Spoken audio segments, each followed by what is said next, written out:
partnership that Shell and Nigeria has put together. Today, I can proudly say that confidence is returning to our investment environment. Hearing from you now, I could guarantee you that when I assumed the responsibility of this office, the pledge I made to people of the country and my background is to ensure transparency and to be competitive in every way possible. It's not the same thing as before that Nigeria can arrogantly stand on a monopolistic leg of saying, oh, we have it, we don't have competition.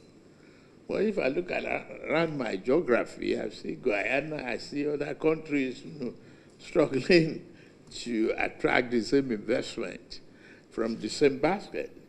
So what do? Must encourage, invest, and incentivize the opportunities. And that's what I'm doing. I like what Shell has done, and your partnership with Vesu and all of that. There's no better time to do it than now. And I want to assure you that what we promise is what we will deliver.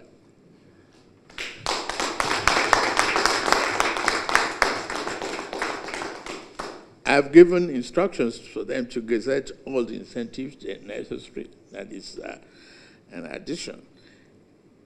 Then the thanks to the Shell organization for the development that Nigerians have gotten. Nigerian people, the talent that we have, the most important aspect of our resources is the talent of the people that we have in this country. And we don't promote that, it comes to nothing. It doesn't give value to us. Thank you very much. I assure you,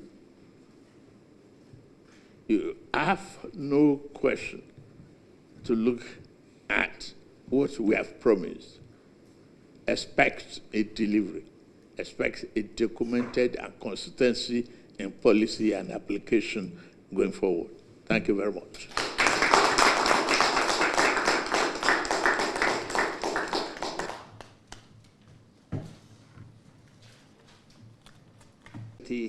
Operates.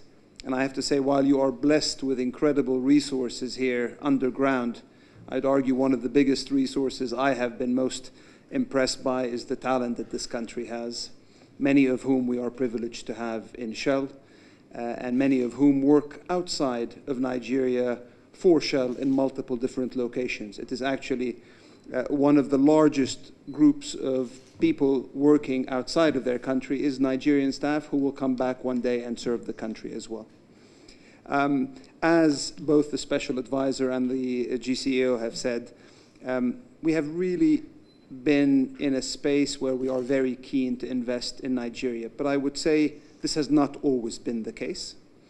Your leadership, your vision has created an investment climate over the last few years that, I will be very honest with you, has propelled us to invest, in particular also as we compare to other investments around the world. Stability in today's environment will honestly have a premium for corporates, because we are investing not for one administration or 5 or 10 years. We want to invest for 20, 30, 40 years. And in the case of Nigeria, for many, many decades.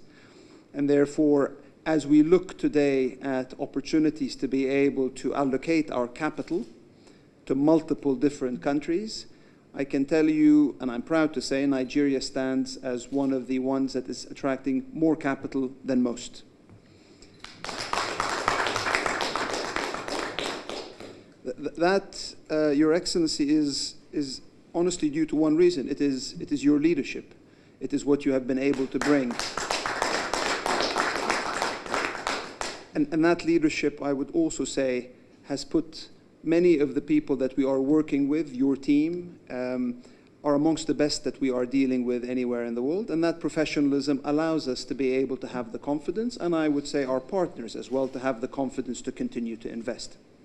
As the special advisor has said, just in the last 12 months, we invested that $5 billion in Bonga North, $2 billion in HI, the gas project to NLNG. We have also acquired or deepened our interest in block OML 118, the Bonga block. Total Energies was selling, so we bought because we want to deepen further. But that we think is not enough. We think there is more to invest here, and we understand the vision that you have for the country. And so we are indeed working on a project, Bonga Southwest, that could potentially, if we get to an FID stage, see us with the partners invest around $20 billion foreign direct investment, half of which will be capital, and the other half will be the operating expenses and the like that will come into the country. This will be one of the biggest, I would say, energy projects in the world. And I'll come back to that if you don't mind in a second, but there is more. We still see opportunities like Bolia Chota, which is further in the funnel, to be able to continue to invest. We see opportunities like Nwadoro, which is another one we would invest in. And we are looking at the exploration round that you currently have ongoing because we are interested to potentially look even further out for those investments. That is a sea change maybe than where we were several years ago, where we were pulling back on investments rather than putting the sorts of billions of dollars I'm talking about. Maybe the last thing I will say, Your Excellency, to Bonga Southwest, that huge project, I'd like to thank you. I'd like to thank you for the leadership you have shown there to be able to provide the incremental incentives that are now getting us line of sight to an investment in this project with our partners. That is a significant step forward. I recognize over the next 2 months, and I would very much ask for your support to now officialize the framework that you have so kindly supported.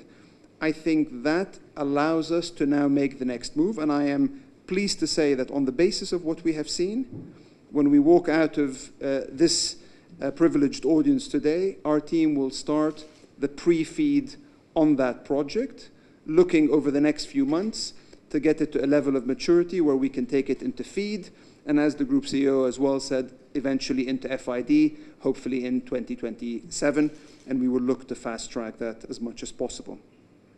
So in short, Your Excellency, I have nothing to ask for but your continued support and to thank you for what you have already done for the country, and I hope you see Shell as a long-standing partner that allows you to achieve the great visions that you have set for the country.